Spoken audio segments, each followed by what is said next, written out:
Le vamos a dar un aplauso a las mamás, ¿sí?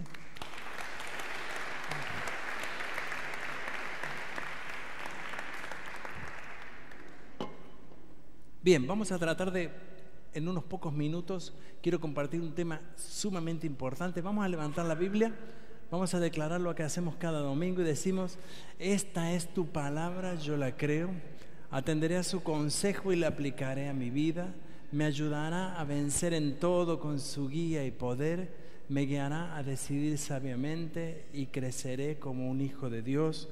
Amén, amén y amén. El texto que nos guía en este día está, en Hechos de los Apóstoles, capítulo 9. Yo he tomado del verso 15 un pedacito, aunque lo vamos a leer, no se preocupe. Dice: porque Él es mi instrumento elegido. Acuérdese este texto, ¿sí? Trate de alguna forma de recordar esta pequeña oración. Es una pequeña oración, pero es muy importante en el mensaje que yo quiero hoy a través de la palabra de Dios transmitirle a su vida. Porque Él es mi instrumento elegido. El título de la prédica de hoy es: cada persona tiene su historia. Todos los que estamos aquí parecemos felices, parecemos muy contentos, que la vida florece, todos nos ven bien, incluso nos hemos vestido bien, la gran mayoría de aquí. Algunos que están trabajando por ahí en la iglesia, a lo mejor en la cocina o sudando duro, a lo mejor están con una ropa más liviana, pero creo que todos nos hemos preparado y nos hemos venido a la casa del Señor bien vestidos. Y parece que esto que se nos ve por fuera nos ayuda milagrosamente. Y será por eso que de alguna forma a ti y a mí nos gusta siempre estar bien, porque nos gusta que la gente nos vea bien. Pero todos tenemos una historia en la cual vivimos y que incluso hoy mismo todavía nos afecta. Tal vez tú estás sufriendo algún tipo de problema que está escribiendo parte de lo que es tu historia.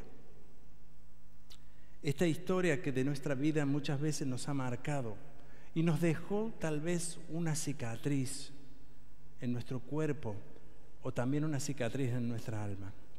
A lo mejor la gente habla de tu historia, te miran extraño, te sienten desconfianza, piensan sin conocer realmente todo lo que has vivido, te juzgan de alguna forma por lo que conocen de tu historia y, como decimos, te han puesto o te han calificado de alguna forma o de otra.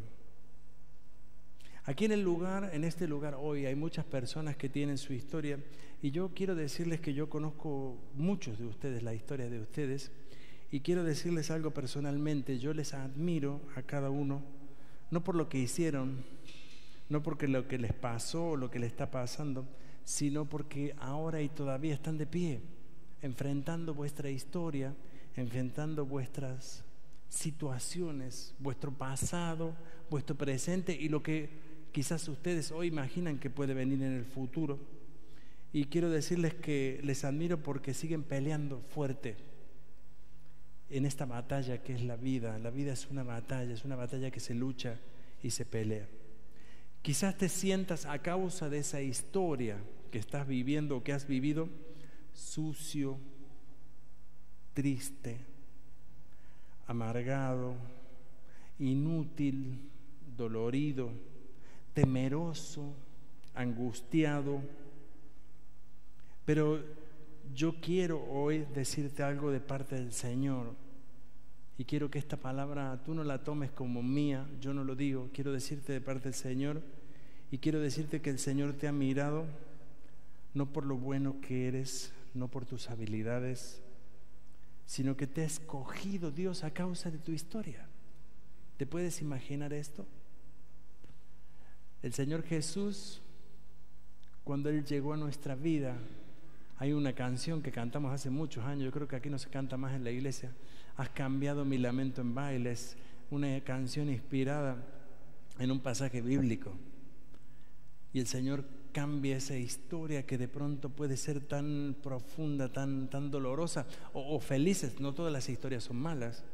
El Señor la puede cambiar y el Señor la va a usar. Yo quiero decirte que Él te ha mirado, Él sabe lo que estás viviendo. Hay una historia bíblica, una historia muy interesante en la Biblia que yo quiero hoy compartirles con ustedes, de un hombre que tiene una historia así. Son dos hombres, los dos tienen dos historias diferentes, pero a causa de esa historia yo quiero utilizar este texto bíblico, esta historia, y aplicarla a nuestra vida, porque yo creo que aunque los eventos que pasan en esta historia no son muy parecidos a los eventos que estamos viviendo hoy, pero están muy cercanos a todos los eventos de nuestra vida, como cuando se escribe la historia de nuestra vida, la historia de nuestro pasado, de lo que nos pasó, de lo que hemos vivido. Aquí hay gente que ha pasado, y yo esto lo pienso yo, pero estoy seguro que no estoy muy equivocado en esto. De cada vida se puede escribir un libro. Lo que pasa es que los libros que se escriben aquellos que se deciden a escribirlo. Pero cada humano podría escribir una historia en la cual, ¿vieron cuando caen esos libros en la mano que uno los empieza a leer y dice, uy, me gustaría saber qué pasó? Y son historias tan impresionantemente interesantes que uno dice, increíble. No, pasan todos los humanos, toda nuestra vida escribe una historia. Y creo que si algún día tuviéramos la hermosa oportunidad de aquí en la iglesia escuchar la historia de algunos de ustedes, sería maravilloso saber y ver lo que ustedes han vivido, pero a la vez también escuchar lo que Dios ha hecho. El capítulo 9 de Hechos de los Apóstoles relata esta historia. La voy a leer brevemente. Dice: ahora bien, había un creyente en Damasco llamado Ananías. El Señor le habló en una visión, lo llamó. Ananías. Sí, Señor, respondió. El Señor dijo: ve a la calle llamada derecha, a la casa de Judas. Cuando llegues, pregunta por un hombre de Tarso que se llama Saulo. En este momento él, o sea, Saulo, está orando. Le he mostrado una visión a un hombre llamado Ananías que entra y pone las manos sobre él para que recobre la vista. Pero Señor, exclamó Ananías, he oído que mucha gente habla de las cosas terribles que este hombre ha hecho a los creyentes en Jerusalén. Además tiene la autorización de los sacerdotes principales para arrestar a todos los que invocan su nombre. El Señor le dijo: ve, porque Él es mi instrumento elegido para llevar mi mensaje a los gentiles y a reyes, como también a pueblos de Israel. Y le voy a mostrar cuánto debe sufrir por mi nombre. Ananías era un cristiano muy fiel, era un hombre de Dios, un hombre respetado sin lugar a dudas, un hombre el cual tenía una relación con Dios permanente. Me llamó mucho la atención que esa relación de Ananías con el Señor no solo se limitaba a venir a la iglesia, a leer la Biblia, a cantar, sino que él tenía un diálogo con Dios. Dios se comunicaba con él y él tenía la capacidad de saber que cuando él hablaba, Dios lo escuchaba.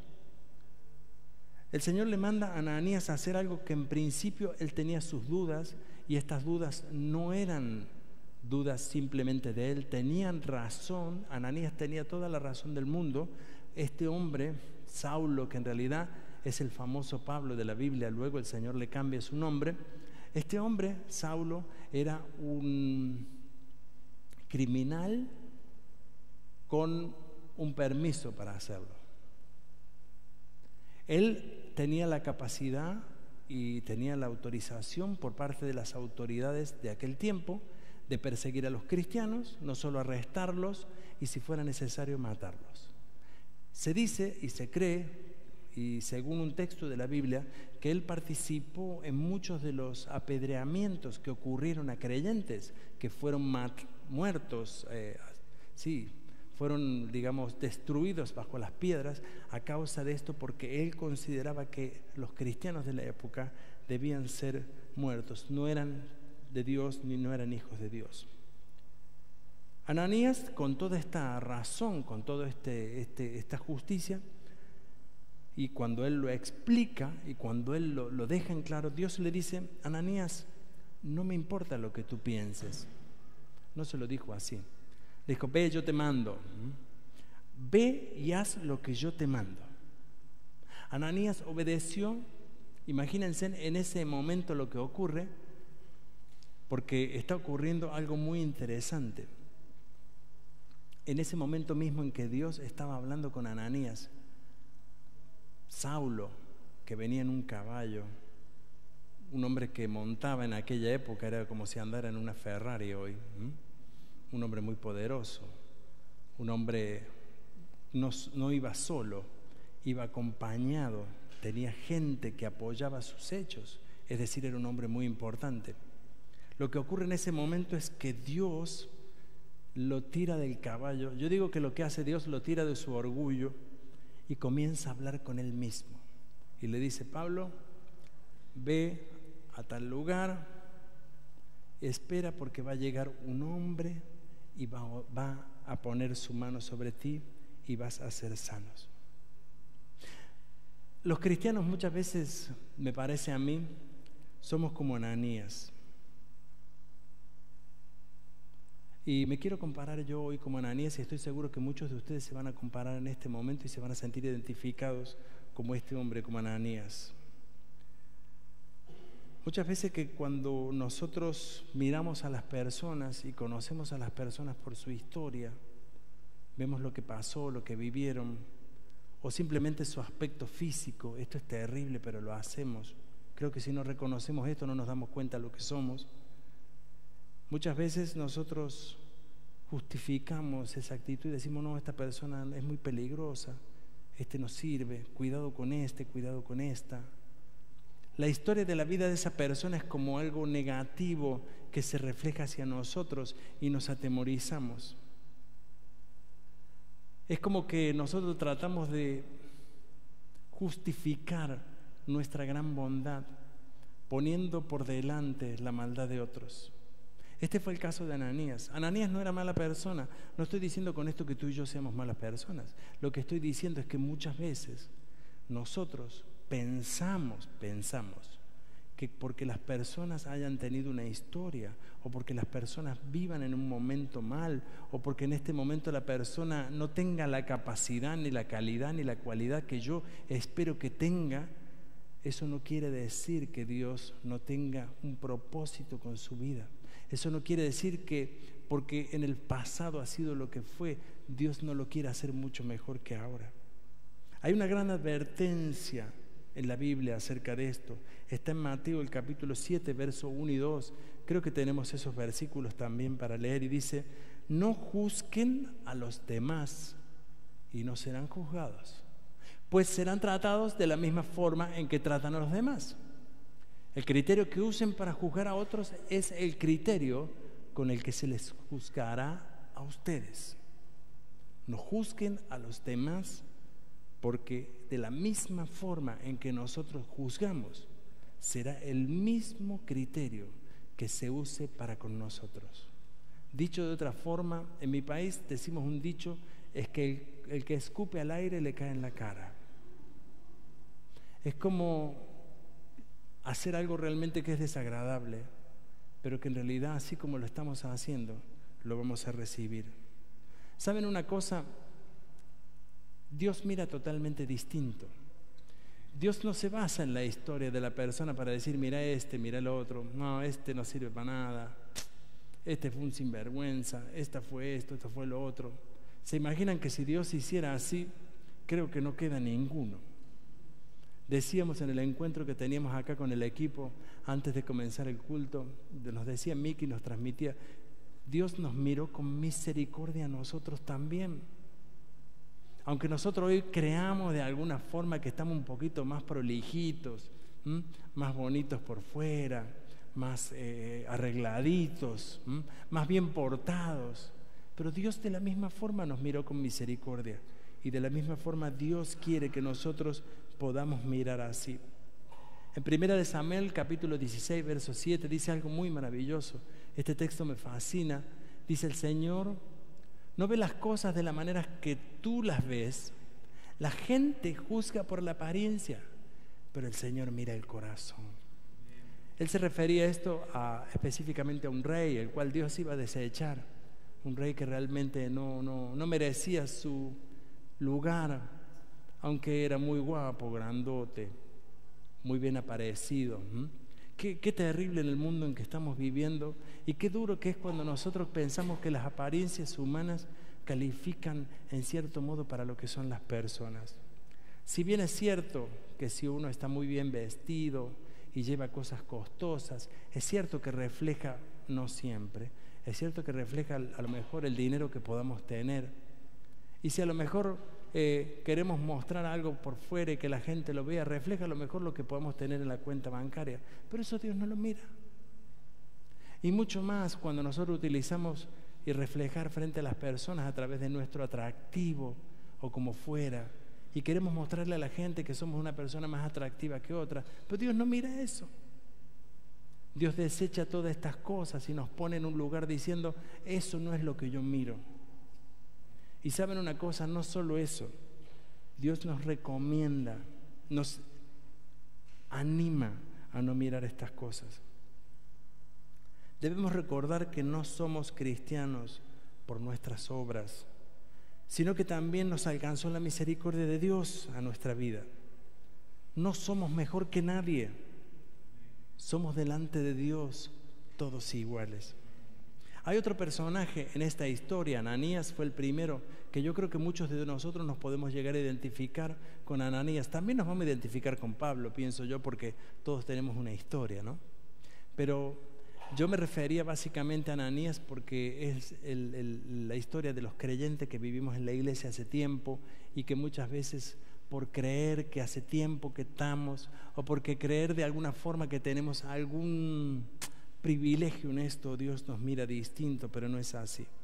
El otro personaje es Pablo, Saulo. Esta persona con una historia como la tuya, con una historia, con un pasado, que en realidad ese pasado le cerró puertas.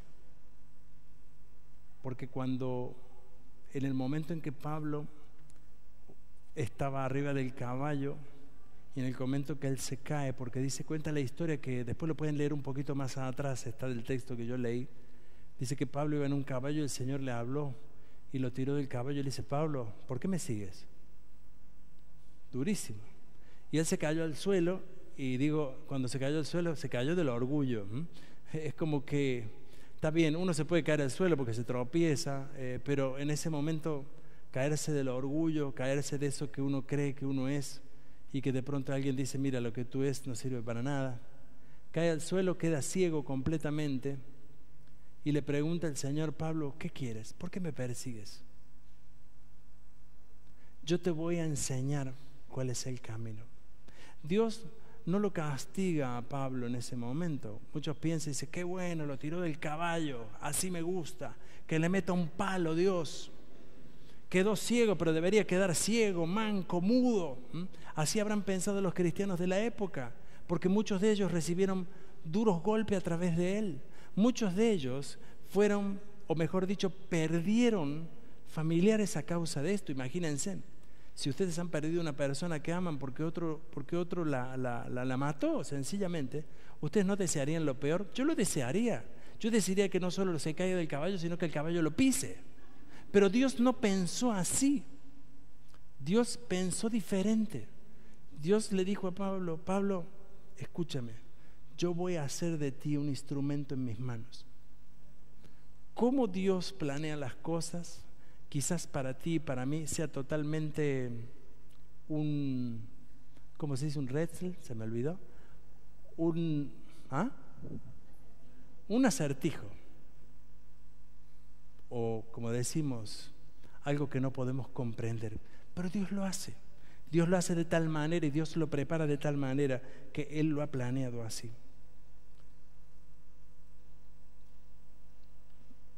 ¿Cuántas veces me pasa a mí, y no sé si te pasa a ti, que juzgamos a las personas de una forma tan desagradable?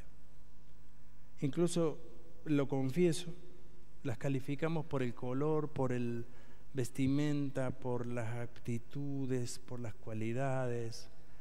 Hoy en el mundo en que vivimos hoy, la gente acá hoy, si uno no es bueno, no es nada. Ese es el mundo de hoy. Y no quiero decir con esto que yo estoy de acuerdo con eso. Yo no estoy de acuerdo con eso. pero estamos todos como en ese impulso. Si no eres bueno, no sirve para nada. Si no eres bueno, no vas a ganar bien. Si no eres bueno, no vas a tener un lugar. Y estamos permanentemente presionados a hacer lo mejor, a dar lo mejor y aparentar lo mejor, porque yo he llegado a entender que todas estas cosas son de alguna forma una apariencia que nosotros estamos tratando de mostrar al mundo. Como les decía al principio, es el maquillaje, es la vestimenta. Hay un dicho muy famoso en nuestros países, creo que todos lo conocen, que dice que aunque la mona se vista de seda, mona queda. Y esto da a entender que muchas veces es cierto, tratamos de, y cuidado, cuando usted se vista bien y la gente le diga, wow, qué guapo estás, eso quiere decir que antes estaba feísimo. Es verdad. Cuando alguien le diga, qué bien que te ves, asústese, quiere decir que antes se vio muy mal. Y esto es lo que Dios muchas veces nos quiere hacer demostrar lo que realmente nosotros somos. Este personaje Pablo, que estaba siendo primero evaluado por Dios, porque Pablo en ese momento estaba teniendo un encuentro con Jesucristo, un encuentro que Ananías no entendió, un encuentro que yo cuando leo el texto digo, pero ¿por qué Pablo? ¿Por qué no eligió a Ananías si era mejor? Ananías era un hombre que se lo merecía todo. Ananías era el top. Era el hombre que tenía todas las cualidades, hablaba con Dios, Dios le hablaba a él, obedecía. Ese tendría que haber usado Dios. Pero Dios dijo, no, este me va a ser un instrumento. Miren, no sé si usted entenderá lo que te está diciendo acá, pero ahí dice algo muy interesante. Incluso le dice Dios a Ananías algo muy duro. Le dice, él le voy a usar yo y lo voy a llevar ante reyes y la gente más importante. ¿Saben qué le quiso decir a Ananías? Él va a ser más importante que tú. Qué tremenda injusticia humana. Sí, si uno lo ve humanamente es injusto, porque Ananías podría haber dicho, Señor, escúchame, este persigue a la gente y la mata y recibe lo mejor, y yo que me cuido voy a quedar de lado. ¿Por qué? Saben, yo no puedo explicar esto. Hay una escena en la Biblia muy parecida, el hijo pródigo, ¿se acuerdan? Que uno de los hijos se tiró la gran fiesta con la plata del padre, el otro se quedó cuidando lo que quedaba, y cuando volvió de vuelta, aquel que como quien dice, se bailó y se fumó todo y se lo divirtió todo lo que pudo, llegó y el padre lo volvió a poner en un lugar de privilegio. El hermano que estaba allí se enojó durísimo con su papá y le dijo, ¿por qué? ¿Por qué? Yo estoy contigo. Y el padre le dijo, hijo, yo todo lo que tengo es tuyo. Pero el amor de Dios es algo que nosotros no podemos entender nunca, ni vamos a tratar de entenderlo humanamente. Ojalá pudiéramos entender el amor de Dios. El amor de Dios es incomprensible, va más allá de toda experiencia que nosotros podamos entender. Y si hay alguna forma de comprender el amor de Dios, tal vez este sea cuando nosotros sentimos amor por nuestros hijos, por aquellos cercanos. Quizás alguna pequeña forma de entender cómo Dios ama. Yo quiero en este domingo a todos los Saulos o los Pablos que se encuentran aquí decirles algo. Dios te ha escogido como un instrumento para que la historia de tu vida sea también importante. Para que la historia de tu vida, que aunque te pasó y vos decís, ¿cómo puede ser que a mí me pasó esta barbaridad en mi vida? Dios dice, no importa, yo voy a hacer de esa historia algo totalmente nuevo. Es decir, Dios hace un cambio aquí, una transformación de una cosa que no valía ni 5 centavos, como puede ser el pasado y lo que nos ocurrió, y lo transforma para algo nuevo. La gente cuando encontraba a Pablo, luego de este evento, por supuesto, ¿saben lo que la gente habrá pensado? ¿Se acuerdan? Este era el que perseguía a los cristianos y ahora predica de Cristo. ¿Qué ocurría con esto? Ocurría que la gente, Dios usaba esto también, porque la gente comenzaba a pensar, algo tuvo que hacer Jesús en su corazón para transformarlo así. De eso no podíamos decir nada de Ananías. Ananías habrán dicho, Ananías siempre fue el mismo, se portó muy bien. Pero Pablo había sido transformado.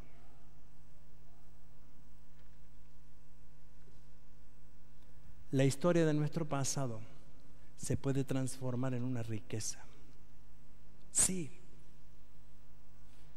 Hace un tiempo conversé con una persona que me dijo, mi pasado no me va a ayudar. Y la verdad que cuando uno lo ve así, uno dice, puede ser. Hay personas que sufrimos por el pasado. Quizás cuando pasó hace tiempo algo duro en la vida, cuando nos maltrataron, cuando nos humillaron y nos dijeron no vas a servir para nada. O incluso las muchas veces que nos equivocamos. A veces el pasado y todo eso que hemos vivido, tenemos cierta responsabilidad nosotros también. Que es muy importante reconocerla, pero no quiere decir que esto que pasó nos ha arruinado para siempre. Mucho más que eso. Esto que pasó, Dios lo transforma para algo nuevo y lo hace diferente. Yo llegué a una conclusión que en Cristo tener un pasado o una historia pasada que no puede ser muy buena, se puede transformar en un futuro maravilloso, en un futuro pleno y nuevo, en un futuro que nos cambie, pero ya no como nosotros pensamos, con una transformación exterior, con una buena visual, sino con un corazón transformado y nuevo. Jesucristo transforma el corazón humano y lo hace nuevo. Sí, Él lo hace nuevo. Las historias de la vida en Cristo nos hacen valiosos nuevamente. Sí. Si antes no valías nada, en Cristo somos valiosísimos. Esta es la transformación que Dios hace. Miren Pablo, a los ojos de los cristianos era un hombre que era peligroso, pero cuenta la historia bíblica que después la gente corría tras de él pidiéndole que oraran por él, que lo sanaran. La experiencia de este hombre y de otros hombres de Dios, yo me di cuenta que Jesús no tuvo ningún religioso a su costado. Jesús no armó su equipo con Ananías, con gente de bien económico, no usó a gente guapa, no miró si eran flaco, gordo o lo que fuese. Jesús tuvo un montón de hombres a su alrededor que tenían una historia, cada uno de ellos. No digo porque eran pobres o ricos, había diferentes. Había gente muy capacitada, es cierto. Había un médico entre los pocos, el resto eran pescadores. Había uno que trabajaba en el Finansam de aquella época, juntaba dinero. Había varias cosas allí, pero Dios transformó la vida de esos hombres y le hizo una nueva historia. Hay una cosa de las que más me impacta de los discípulos del Señor y lo vemos en Hechos de los Apóstoles. Dice que cuando sus discípulos caminaban, la gente intentaba que su sombra pasara por ellos para que sean sanos. Y dice que eran sanos. Ellos no se imaginaban esas cosas. Ellos no pasaban diciendo, mi sombra te va a sanar. No decían eso. Pero Dios los había utilizado y Dios los utilizaba. Es cierto que fueron hombres con historias, pero ellos escribieron historia. Hoy nos recordamos al Pablo, al asesino, al perseguidor de la iglesia. Hoy Pablo es para nosotros un referente como hijo de Dios. Dijo cosas como: sé vivir con mucho y sé vivir con poco, me conformo con todo lo que tengo. Llegó a entender y diciendo: todo lo que tengo en esta vida no me sirve de nada, porque lo que mejor tengo está allí arriba en los cielos. Él fue el que habló de esa cultura del cielo que mencionó la pastora hoy, la cultura de Dios, la cultura del cielo que nos identifica. Finalmente quiero decirles hoy, podemos salir de cualquier historia, claro que sí. Podemos salir triunfantes de ellas. Pero tenemos que caernos del orgullo. Quizás es eso. Para que la historia de tu vida cambie y para que el Señor pueda cambiar la historia de tu vida, es necesario caer del orgullo que tenemos, reconocer nuestras faltas y mostrar delante de Dios lo que somos y lo que hemos hecho. Al apóstol Pablo, Dios no solo lo tira de su orgullo, sino que lo deja ciego y le dice: ahora vas a depender de mí. yo te voy a llevar de la mano. Y le pone a alguien que lo lleve de la mano, sinceramente, así fue, textualmente como lo dice. Lo lleva ante una de las personas que él mismo perseguía, ante uno de sus próximos, como se dice, clientes. Alguien en el cual seguramente Pablo estaba planificando de alguna forma destruirlo. Y cuando llega a ese lugar, tiene que agachar su cabeza y dejar que la mano de Ananías bendiga la vida de él. Dios elige personas como tú, como yo. Dios elige a Pablo, a hombres y mujeres con historia. Yo a todos les quiero decir hoy, me quiero decir junto con ustedes, Dios nos llama a que nuestras historias sean parte de su servicio. Y yo quiero en este domingo que a través de la administración, a través de un momento frente al Señor, tú puedas experimentar esto. Jesús te dice, no importa tu historia. Saben, las historias a veces pueden ser muy dolorosas, muy. Hace tiempo hablaba con un joven que me decía que no podía dormir a causa de su historia. Durísimo. Cada vez que me acuerdo de mi pasado, me siento mal, me siento inútil. ¿Cómo pude haber hecho eso? ¿Cómo pude haber hecho esas cosas? ¿Cómo pude yo de alguna forma llegar hasta ese punto? Y sabe una cosa, es que como que uno se acuerda de eso y le viene la misma angustia, le viene el mismo temor. Pero Dios puede cambiar esa historia. Dios la puede hacer nueva. Un hombre que vino a esta iglesia hace algunos años, no está más con nosotros, porque volvió a su país. Me acuerdo que en un momento estábamos con Manolito y Juan Carlos en una consejería con él. Y el hombre nos contó que había hecho muchas barbaridades en su vida. Entre esas cosas había sido, como quien dice en nuestro país, un asesino a sueldo. Así de simple. Y nos decía, yo ahora conozco a Cristo, pero esto no me deja dormir. Imagínense, qué duro. Y cuando él nos contaba eso, a mí me dio miedo. Sí, la verdad, yo tuve miedo. Menos mal que estaban Juan Carlos y Manolito ahí conmigo. No sé si a vos te dio miedo en ese momento, Manolo. Pero uno en ese momento dice, uy, este tipo es peligroso. Pero el Señor lo había transformado. Y una de las cosas que más me impactó en la vida de él fue que él dijo, yo me voy a volver a mi país, quiero que mi familia conozca de Cristo. Y le dijimos, no, te van a matar. Y él lo miró como diciendo, ¿y qué? Yo tengo que hablarle a mi familia de Cristo. Él me transformó a mí ahora. Increíble. Yo creo que si ese hombre se para aquí en el púlpito a predicar, puede hacerlo 100 veces mejor que yo. Porque él no está diciendo algo que piensa, sino algo que ha vivido. Por eso la historia tuya hoy es tan importante, tan importante. Yo no quiero traer el pasado al presente. Sé que a veces no es cómodo, pero quiero decirte que el Señor va a sanar esa vida, esa historia, y la va a hacer nueva.